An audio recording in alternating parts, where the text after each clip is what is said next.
मुख्यमंत्री योगी आदित्यनाथ ने विमुक्त जाति दिवस के मौके पर बड़ा ऐलान किया है। उन्होंने कहा कि सरकार अब घुमंतु और विमुक्त जातियों के लिए एक स्पेशल बोर्ड बनाएगी। इस बोर्ड का काम इन जातियों की जरूरतों को समझना, उनके लिए योजनाएं तैयार करना और उन्हें मुख्य धारा से जोड़ना होगा।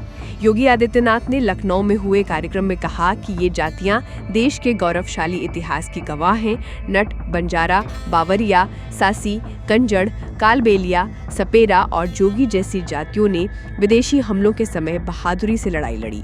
कभी मुगलों के खिलाफ तो कभी अंग्रेजों के खिलाफ इन्होंने अपनी जान की परवाह किए बिना संघर्ष किया, लेकिन अंग्रेजों ने इनकी बहादुरी से डरकर साल 1871 में क्रिमिनल ट्राइब्स एक्ट लागू कर दिया। इसके तहत इन जातियों को जन्म से ही अपराधी मान लिया गया।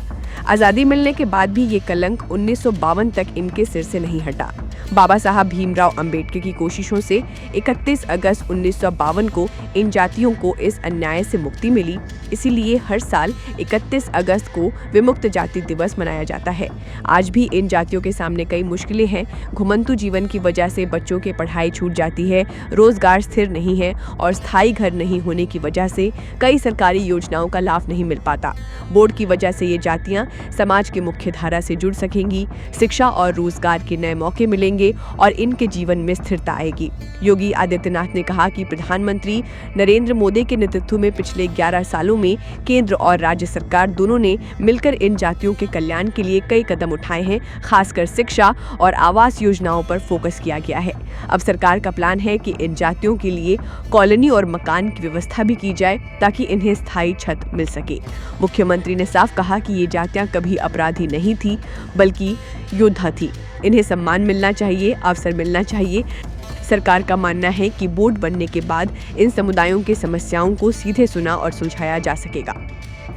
31 अगस्त 1952 को बाबा साहब डॉक्टर भीमराव अंबेडकर जी के प्रयासों से इन सभी जातियों को क्रिमिनल ट्राइब से मुक्ति मिली और क्रिमिनल ट्राइब से मुक्त होने के बाद इन्हें भी आगे बढ़ने का अवसर प्राप्त हुआ।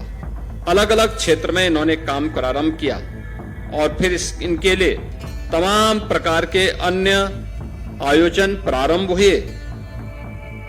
आज के इस अवसर पर जब हम लोग यहां पर हैं, उत्तर प्रदेश सरकार और भारत सरकार हर घुमंतु जाति के कल्याण के लिए पूरी प्रतिबद्धता के साथ कार्य कर रही है।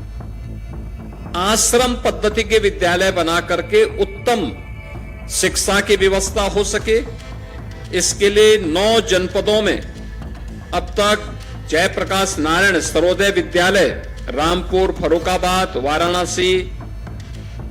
वाराणसी, लखनऊ, गोरखपुर, गोंडा, सोनभद्र, सुल्तानपुर, इन सब में ये विद्यालय प्रारंभ हो चुके हैं। 2 आवासीय आश्रम पद्धति के विद्यालय प्रयागराज और लखनऊ में प्रारंभ हो चुका है। 101 आश्रम पद्धति विद्यालय विभाग के द्वारा कुल संचालित हैं और इन आवासीय विद्यालयों में बच्चों के लिए उनके रहने की, खाने की, यूनिफॉर्म की और हर प्रकार की सुविधा, ये सभी प्रकार की सुविधाएं सरकार वहां पर उपलब्ध करवाने का कार्य कर रही है।